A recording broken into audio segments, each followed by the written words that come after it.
तर आपल्याला जायचं होतं गडकोट मोहिमेला, म्हणून आपण आलेलो डीमार्ट मध्ये साहित्य खरेदी करायला. आत गेल्यावर जरा डीमार्ट आपण फिरून बघितलं.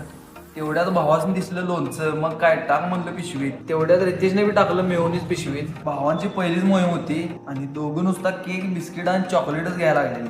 मी म्हणलं त्यासनी काहीतरी कामाचं घ्या. मग आपल्या लक्षात आलं आपल्याला घ्यायचं होतं बूट. तिथे गेल्यावर कळालं बुटावर होतं डिस्काउंट. मग काय भावाने अख्खं आलं बूट बाहेर काढलेलं. बुटाचं सेक्शन कम्प्लीट डिस्काउंट टाकलं. तेवढ्यात झाला विषय, अथर्वला त्या साईजचा बूट मिळत नव्हता. मग म्हटले बूट राहू देत, पहिला टी शर्ट घेऊया. मग काय इथं पण तीच बोंब, भावाला एक पण टी शर्ट बसणार आणि रितेश ते आड बघून हसालता बघा. तरी पण भाऊ ढीग इस्कडायला लागला. मग आपण पण अथर्वला थोडी मदत केली. आपली सगळी खरेदी झाली होती.